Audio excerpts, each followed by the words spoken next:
Hi, everyone.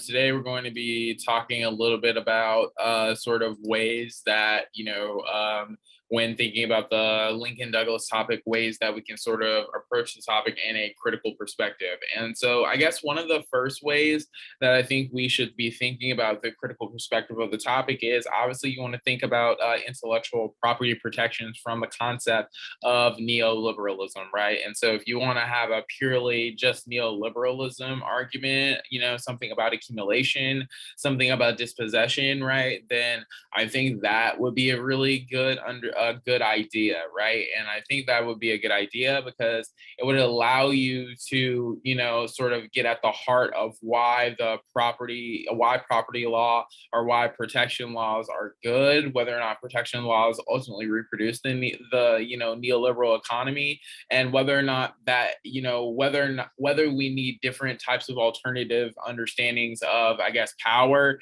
and in general just of relations. And so I think that understanding sort of the sort of continuum, the sort of relational connection between certain practices and the resolution is important. And so thinking primarily about that will be, I guess, sort of what we sort of focus on first, right? And so if we want to think about colonialism, I was talking a little bit about colonialism in some of the other videos. And I think when we're thinking about colonialism, we should also be discussing about neocolonialism, right? So when we're thinking about neocolonialism, the best way to understand it is there's a distinction between direct and indirect forms of colonialism and or imperialism, right? And so when you think about neoliberalism in general, it serves as a broad umbrella term for many subsets of violence. And so thinking about how there are, a lot of practices underneath, I guess, American imperialism, for example, that are direct forms of violence, right? If we think about the direct use of military power, right? We think about US invading Iraq, right? Because they wanted to gain oil, right? And then we think about that in juxtaposition, right? We think about that in juxtaposition to more indirect forms of more, covert forms of, imperialism, which is like, pressure that's exerted on the global South by places like the World Trade Organization, right? And so if you want to think about those types of practices, right, because the WTO does exist as, an extension of the IMF, and IMF is an extension of, the U.S.'s investment in, preserving, surplus capital, right? And so thinking about all of those things as modes, right, of accumulation is kind of thinking about how capitalism is reproduced through, its attempt to, obviously solve some type of problem, right? And so we can think about this like, well, natural resources, right, or public lands, or social services, right, or any of those things that are about, the sort of private, or even to some degree, thinking or muddling the distinction between private and public capital, right? And so capitalism exists because it's structured by this type of reproduction of dispossession that sort of functions as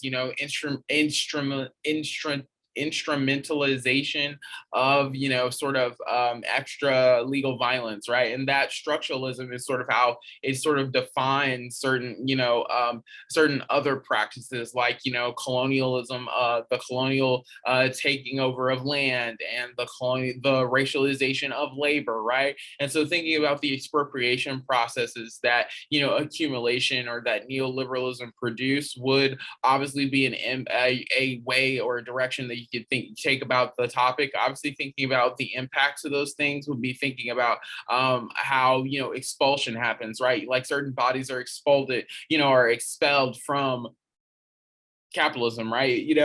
Or they aren't worthy, right, of capitalism. And so thinking about how production, sort of, requires that those bodies be basically commodified, and how racial capitalism, works in order to get is necessary in order to, obviously create and produce certain justifications for the struggle over land, right? Not in the context of colonized bodies, but in the context of the nation state, right? They produce, the legitimate right to petition over land and labor, over, certain protections, but over medicine, over health, over, life, over death, because those are the ways that racial and colonial domination secures, capitalist relationships between not only certain bodies, but also certain things that exist within the world. And that is how neoliberalism structures it structures racialization, right? And then racialization, expropriates certain bodies, and that expropriation of those bodies is the literal, integrity of wage labor exploitation in the context of neoliberalism. So when we think about, labor power of certain bodies, when we think about, the colonization of indigenous lands, when we think about just, racialized and gendered violence in general, right?